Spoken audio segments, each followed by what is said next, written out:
Hey, beautiful people! Welcome back to my crown of salvation. I get so excited when I speak about God because, guys, He's been so amazing. He's just such an amazing Father. Especially for someone who has had an absent father, I think that really did push me closer to God. Yes.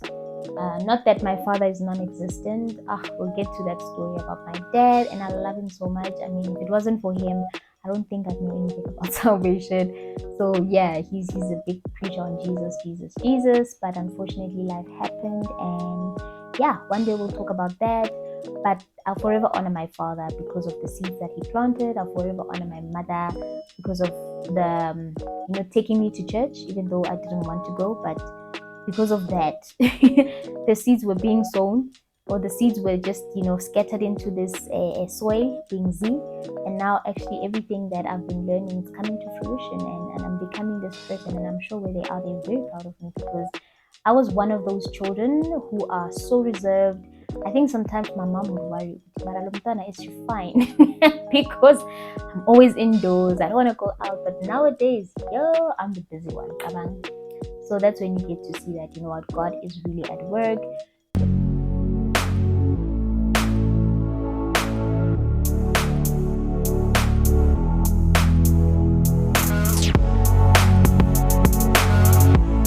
So today I just want to discuss something very basic.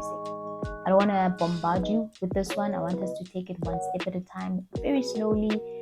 If I can really keep it short, I'll be very happy. But one thing I wish I knew before getting saved was the fact that take this as a marriage contract, see it in that light.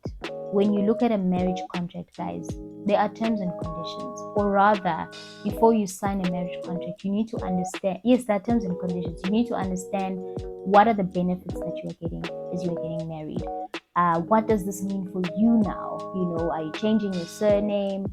And all those, information, all those personal information, or all those nitty-gritties, you need to understand, okay, what are my responsibilities now that I'm getting married, all of these things. So you don't just get married. Fine, there are people who do it, but then afterwards, sometimes they find themselves in a place whereby it's like, hey son, did I really make the right choice? I don't think I want to be with this person right now. And that is part of the reasons why that I believe that's one of the many reasons why we have such a high rate of a divorce. People don't, I don't know, it could be a lot of reasons, but one of the top reasons, because I did my research, for divorce is communication. People don't communicate, and communication is very broad. It's very, very, very broad. It can include so many things. It's either you're not communicating about finances, it's either you're not communicating about your emotions, it's either you're just not communicating in general. It could be a lot of things, because communication is just, it's so broad. I mean, I need to communicate with my mom if I've got something that I need. I need to communicate with my friends if I need something from them. I need to communicate with God if I need something. Communication is such, it's a beautiful topic that I feel like we need to speak about more, because communication really goes a long way.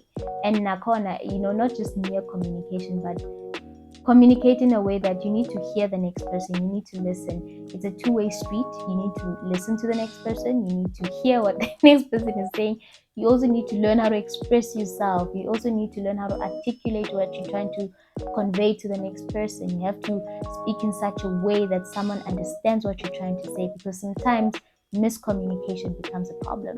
So do you see, there's a lot of things that come into it. And that's what I feel happened with my journey of salvation. I didn't understand what I was getting myself into. That's why it was so easy for me to backslide. That's why at some point I had the audacity to tell God, hey, I'm doing my life, I'm living my life, I'm not even going to open the Bible. And for 3 years straight, or 2 years at most, I didn't read the word. Literally, I didn't even pray. I was like, I'm not going to waste his time. But then that time came when that thing, I don't know, I had that moment with Z, you need to come back. And when that moment came and I really went back, and I decided to go back to Christ, my life changed. But then there was a battle now, darkness, light. There was a tug of war there, And finally, this is where Z is now, and she's just passionate about soul winning. She's passionate about studying the Word of God. She's passionate about everything that has got to do with God.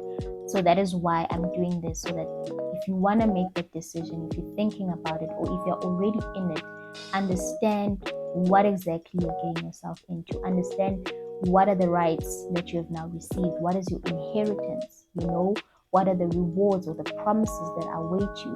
But also, what responsibilities do you now have to also take up? Because that is a very important thing. One thing, okay, you are blessed if you have a preacher that speaks on suffering. Guys, suffering is inevitable for a child of God. We are going to have to go through those moments where we suffer.